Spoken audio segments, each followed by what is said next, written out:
Hannibal, the general who marched war elephants over the Alps to attack Rome.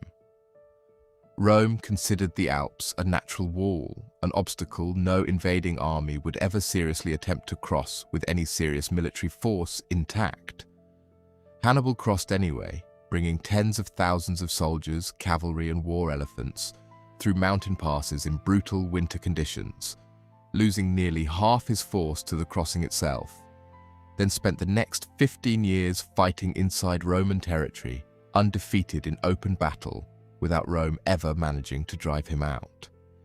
Hannibal Barca grew up within Carthage's military and political leadership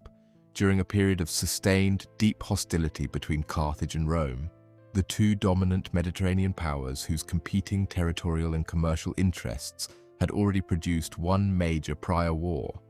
and whose relationship remained genuinely, fundamentally unstable heading into the specific conflict historians now refer to as the Second Punic War. A war Hannibal himself, according to most historical accounts, had been raised and specifically prepared from childhood to eventually lead against Rome, reportedly having sworn a formal, lifelong oath of hostility toward Rome at his father's insistence while still a young child. By 218 BC, Hannibal, having assumed command of Carthaginian forces in Spain, made the genuinely audacious strategic decision to launch a direct land invasion of Italy itself. Rather than pursuing the more conventional naval approach Rome's own considerable Mediterranean naval strength would have made genuinely difficult to execute successfully, a decision requiring Hannibal's forces to march an extraordinary distance overland from Spain, across southern Gaul, and ultimately over the Alps themselves directly into northern Italy. A route Roman military planners had genuinely, reasonably assumed no significant invading force could realistically attempt, given the mountain's formidable natural terrain and Rome's own confident assumption that the Alps effectively secured Italy's northern approach from any serious land-based military threat. The actual Alpine crossing, undertaken in late autumn as winter conditions were already setting in, proved genuinely, catastrophically difficult, with Hannibal's forces facing brutal cold, treacherous mountain terrain, hostile local tribes contesting passage through the mountain passes, and the genuine logistical nightmare of moving tens of thousands of soldiers, cavalry horses, and a contingent of war elephants through terrain never designed to accommodate this kind of large-scale military movement. Losses that historians studying the campaign generally estimate resulted in Hannibal losing close to half of his original invasion force during the crossing itself, before his army had even engaged a single Roman soldier in actual combat. Despite these catastrophic losses, Hannibal's forces emerged into northern Italy and proceeded to inflict a genuinely remarkable sustained series of major military defeats against Roman forces sent to confront him, including decisive victories at the Trebia River and Lake Trasimene, before achieving his single most historically significant tactical triumph at the Battle of Cannae in 216 BC, where Hannibal's forces, despite being genuinely, significantly outnumbered by the Roman army confronting them, executed a masterful double-envelopment tactical maneuver that resulted in one of the most catastrophic single-battle defeats in Roman military history, with Roman casualties estimated by ancient historical sources at somewhere between 50 and 70,000 soldiers killed in a single day,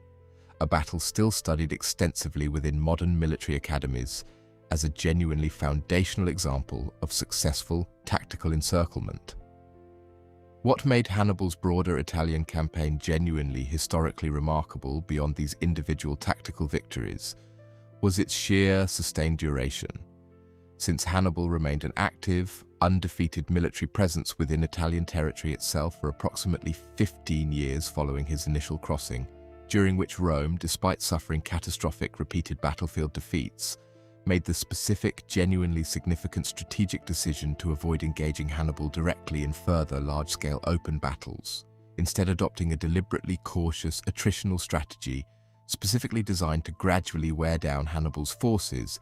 and isolate him from reliable supply and reinforcement. Since Carthage's own ability to sustain and resupply Hannibal's campaign across such an extended distance and duration proved genuinely, significantly limited compared to Rome's own considerable, sustained domestic resource base. This Roman strategic patience ultimately proved decisive, since Hannibal, despite his sustained individual battlefield brilliance, was never able to actually capture Rome itself, nor to secure the kind of broader, sustained political defection of Rome's Italian allies that might have genuinely undermined Rome's underlying strategic position sufficiently to force a negotiated political resolution favorable to Carthage, meaning Hannibal's campaign, despite its genuinely remarkable individual military successes,